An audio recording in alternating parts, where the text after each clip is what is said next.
tanto a cara do meu filho. Tempo, tempo, tempo, tempo, vou te fazer. Fala aí, pessoal, a história do tempo presente, tá? Um assunto que caiu no Enem do ano passado, que tá dando muito o que falar. Por quê? Porque é uma vertente da história que se tira o foco do passado e se traz o foco para o presente, e a partir desse estudo do presente se averigua questões do passado. Confuso? Não, mas vamos ir pelas laterais, né? Vamos ir pelas beiradas. Muito bem. Caiu algumas questões ano passado e já caiu algumas questões em outros anos, mas não tinha ainda essa vertente de tempo presente, tá? Se apresentava apenas como história. O que é o tempo presente, né? Então, dentro da história, é a questão de tu visualizar o patrimônio e a memória, buscando o quê? Uma identidade coletiva e uma memória dentro de um patrimônio. Então, é assim, nós precisamos identificar no tempo presente a nossa memória coletiva como nação, como cidade, estado, grupo étnico, tá? São identidades coletivas. Nem sempre o coletivo é toda a nação, tá? Pode ser uma identidade étnica. Dentro dessa memória coletiva, dentro dessa identidade coletiva, uma memória e um patrimônio. Sempre fomos taxados no Brasil de muito ruins com patrimônio, tá? A gente é muito ruim com patrimônio. A gente não preserva os patrimônios, tá? A gente tomba as cidades, ou as cidades são tombadas por órgãos maiores, até exteriores, né? Internacionais. Mas nós somos muito ruins de cuidar disso, né? A gente preserva até um certo ponto, depois a gente acha banal e acaba não preservando. Somos também taxados de pouca memória, né? Povo com pouca memória não tem muito futuro, tá? Mas na verdade nós temos memória, na verdade nós temos identidade, na verdade nós temos muita coisa. Nós temos todos os elementos que a história precisa para sobreviver na vida das pessoas. Porém, nem sempre nós nos damos conta disso. Bom, como se caracteriza isso dentro de uma prova, tá? Ou como se caracteriza isso dentro de uma realidade para estudo? Para quem pretende fazer vestibular ou Enem, ou simplesmente está terminando o ensino médio e está caindo questões sobre o tempo presente, tá? Vou ler uma questão para vocês que está aqui atrás de mim, certo?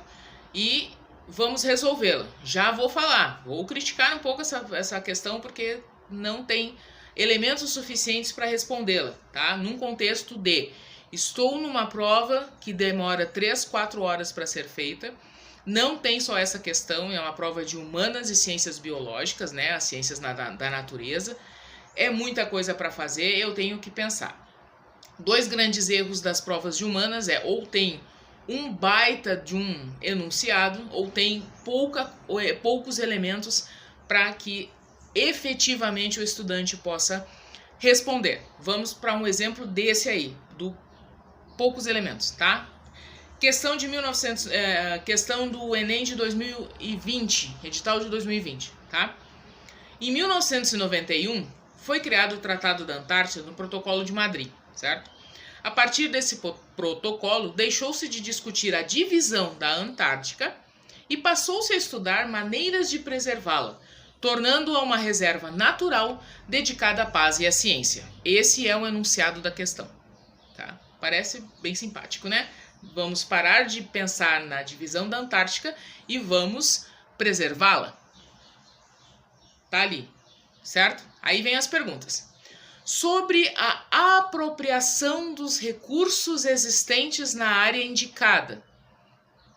Este documento tem sido fundamental para instituir sobre a apropriação de recursos existentes na área indicada. A área indicada, Antártida.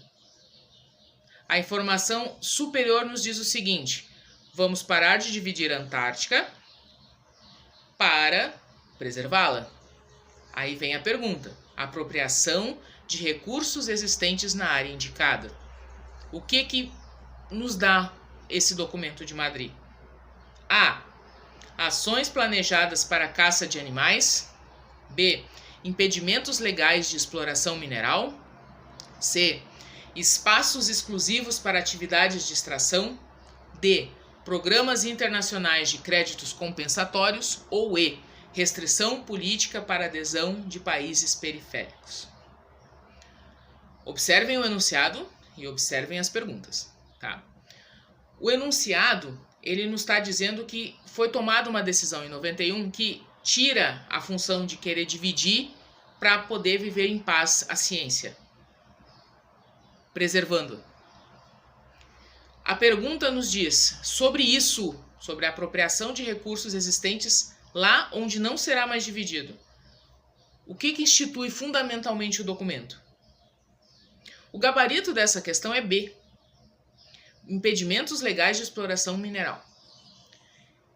Pergunta tu, estudante, sentado numa mesa há 2 horas fazendo uma prova, em que momento tu vai linkar a informação de que a Antártica vai deixar de ser dividida para ser preservada. E o documento de Madrid dá essa preservação porque impede legalmente a exploração mineral.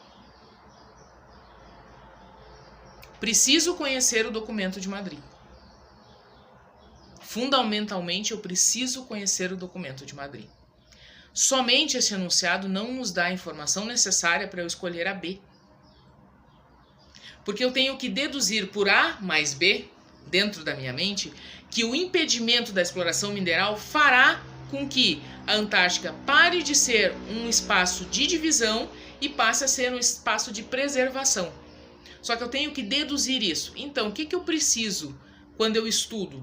Não é decorar as questões e nem eu preciso compreender os processos, tá? E se falando de história, principalmente. Então, se eu entendo que uma área vai deixar de ser dividida para ser preservada, o que aparece nas 5 questões embaixo que me dá, teoricamente, essa visão? O impedimento da exploração mineral. Dedução, pode ser. Interpretação, da mais fina interpretação. Porque eu preciso compreender. O enunciado me dá poucas informações. Eu tenho que extrair as informações do meu conhecimento pessoal e da minha capacidade de organização e instrução e possibilidade de compreender o que eu estou lendo. Por isso, gente, interpretação é fundamental nas provas de humanas. Até mais. Tempo, vou te fazer um pedido. Tempo, tempo.